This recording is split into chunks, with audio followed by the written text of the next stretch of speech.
Student आज हमने start करना है नेक्स्ट टॉपिक जो कि है 4.5 principle of movements. Principle movements जैसे कह सकते हैं आप टार्क मूवमेंट्स को आप टार्क भी कहते हैं। तो सबसे पहले मैं इसकी डेफिनेशन लिख देता हूँ, फिर देख लेते हैं फर्दर ये क्या। Sum of clockwise torque is equal to sum of anticlockwise torque. तो बॉडी क्या होगा, बैलेंस। अगर किसी बॉडी पर दो टार्क्स लग रहे हैं, एक क्या है जी क्लॉकवाइज टार्क और दूसरा एंटी क्लॉकवाइज टार्क है, अगर ये दोनों एक दूसरे के इक्वल हैं तो हम कहेंगे कि बॉडी क्या है, इक्विलिब्रियम में है, बैलेंस्ड है, इसमें कोई मोशन नहीं है, कोई मूवमेंट नहीं है। अब हम देखते हैं कि क्लॉकवाइज टार्क प्रोड्यूस कैसे होता है और एंटी क्लॉकवाइज किस तरह प्रोड्यूस होता है। ये चीज हम देख लेते हैं कि ये किस तरह प्रोड्यूस होता है और किस तरह बॉडी एक बैलेंस होता है। यहाँ पे मैं आपको एक एग्जांपल से समझा देता हूं कि क्लॉकवाइज टार्क और एंटी क्लॉकवाइज टार्क क्या है। ठीक है जी, फर्क करेंगे। कोई स्पैनर है इस तरह,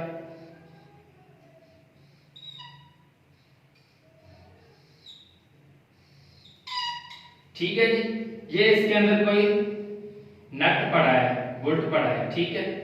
अब हमने देखना है कि क्लॉकवाइज टार्क किस तरह प्रोड्यूस होता है। ठीक है, यहां पर आप इसके फोर्स लगा रहे हैं F और उसकी डायरेक्शन क्या है जी, ऊपर की तरफ है, यानी यूं है उसकी डायरेक्शन ऊपर की तरफ।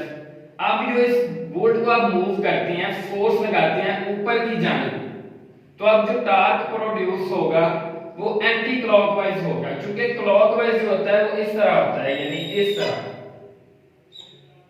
ठीक है। और जो एंटी क्लॉकवाइज होता है वो इस तरह, यानी जो ऊपर को जा रहा है, यानी क्लॉक के रिवर्स वो एंटी क्लॉकवाइज, और ये इस तरह मूव कर रहा है, इस तरह क्लॉक मूव करता है, तो ये क्या होगा क्लॉकवाइज। अब फोर्स क्योंकि इस तरह लग रही है ऊपर की जानिब, यानी क्लॉक के रिवर्स लग रही है, तो हम इसे कहते हैं कि ये एंटी क्लॉकवाइज फोर्स लग रही है, और इससे जो प्रोड्यूस हो रहा है टार्क वो क्या होगा जी, एंटी क्लॉकवाइज टार्क। ठीक है, एंटी क्लॉकवाइज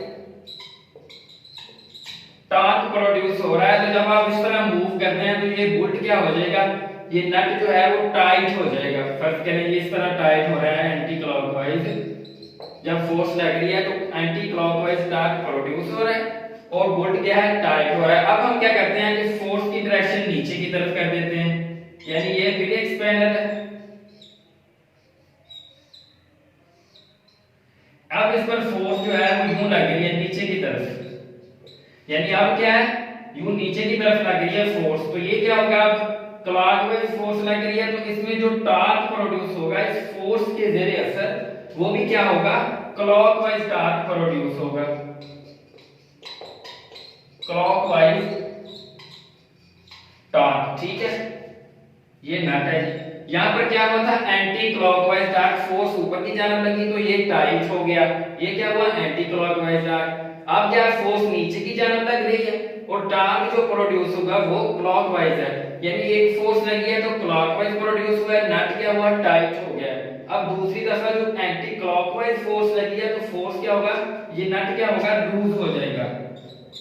इसका मतलब जब ये दोनों टार्क एक दूसरे के इक्वल है, हम इक्वल फोर्स लगा रहे हैं, तो जो टार्क प्रोड्यूस हो रहा है वो भी एक दूसरे के इक्वल है, यानी क्लॉकवाइज और एंटी क्लॉकवाइज टार्क इक्वल है। एंटी क्लॉकवाइज से ये टार्क क्या हुआ, टाइट हो गया। जब हमने क्लॉकवाइज फोर्स लगाई तो जो टार्क प्रोड्यूस हुआ क्लॉकवाइज, जो नट था वो क्या हो गया, लूज हो गया। इसका मतलब हम जितनी फोर्स लगा रहे हैं क्लॉकवाइज और उतनी एंटी क्लॉकवाइज लगा रहे हैं, तो इसका मतलब जो टार्क प्रोड्यूस हो रहा है एंटी क्लॉकवाइज टार्क और क्लॉकवाइज टार्क वो दोनों एक दूसरे के इक्वल है, लेकिन अपोजिट है।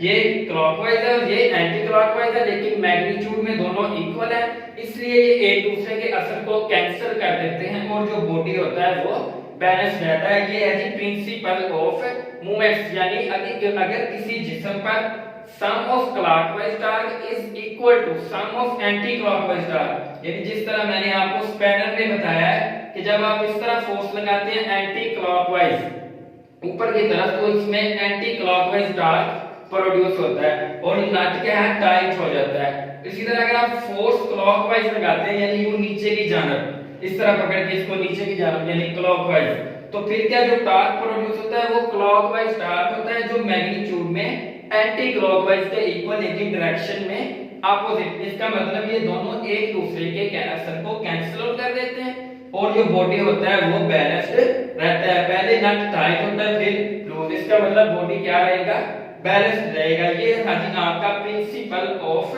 मूवमेंट्स या प्रिंसिपल ऑफ टॉर्क्स। ठीक है जी। इसके बाद